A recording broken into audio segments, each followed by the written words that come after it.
হ্যাঁ বন্ধুরা, আবারও একটি কেস গেল সিবিআই এর হাতে। তো কি কেস, কি বিবরণী সমস্তটা দেখাবো আপনাদের এই প্রতিবেদনে। নমস্কার, আমি সুরজিৎ, বঙ্গদর্পণ ইউটিউব চ্যানেলে আপনাদের সবাইকে স্বাগত। আজ কলকাতা হাইকোর্টে একটি বিশেষ মামলা ছিল। সেই মামলার দায়ভার, তদন্তের দায়ভার আজ চলে যায় সিবিআই এর হাতে। তো কি সেই মামলা? আরজি কর প্রতিবাদের যে একটি মিছিল ছিল বিজেপির বেশ কয়েকদিন আগে, সেই মিছিল থেকে দুই মহিলাকে অভিষেক ব্যানার্জি অর্থাৎ তৃণমূল সাংসদ অভিষেক ব্যানার্জি নাবালিকা কন্যাকে নিয়ে কিছু কুরুচিকর মন্তব্য করতে শোনা যায়।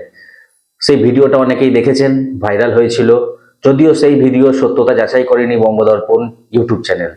তো সেই ভিডিওর পরিপ্রেক্ষিতে ডায়মন্ড হারবার থানায় এক মহিলা এফআইআর দায়ের করেন ওই দুই কুরুচিকর মন্তব্য দেওয়া মহিলার বিরুদ্ধে।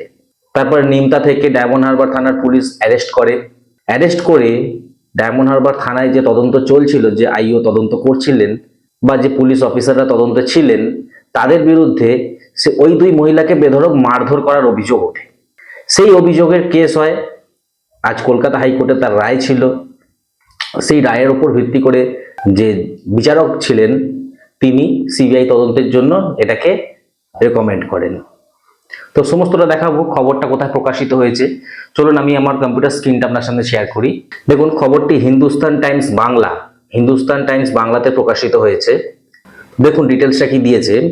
আরজি কর কাণ্ডের প্রতিবাদে আয়োজিত একটি মিছিল থেকে অভিষেকের নাবালিকা কন্যাকে উদ্দেশ্য করে দুইজন তরুণী অশালীন মন্তব্য করেন বলে অভিযোগ। সেই ভিডিওটি ভাইরাল হয়ে সোশ্যাল মিডিয়াতে।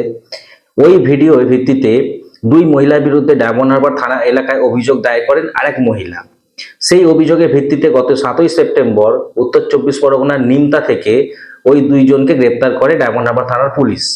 অভিযোগ, এরপর ডায়মন্ড হারবার নিয়ে গিয়ে পুলিশ হেফাজতেতে বেধড়ক মারধর করা হয় তাদের, অর্থাৎ থানার মধ্যে মারধর করা হয়।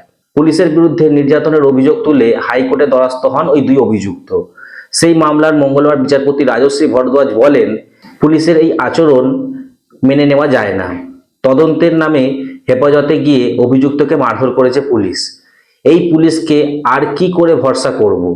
তাই এই ঘটনার তদন্তভার সিবিআইয়ের হাতে দেওয়া হলো। 15ই নভেম্বর পুজোর ছুটির শেষে আদালত খুললে এই ঘটনার তদন্তের রিপোর্ট দিতে বলা হয়েছে সিবিআইকে।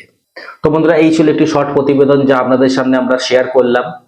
এই আপডেটটি যদি আপনাদের গুরুত্বপূর্ণ মনে হয় তাহলে ভিডিওটি লাইক করবেন, শেয়ার করবেন। আর এরকমই গুরুত্বপূর্ণ ভিডিওর আপডেট পাওয়ার জন্য আমাদের এই ছোট্ট চ্যানেলটি সাবস্ক্রাইব করে পাশে থাকবেন। ততক্ষণ পর্যন্ত ধন্যবাদ।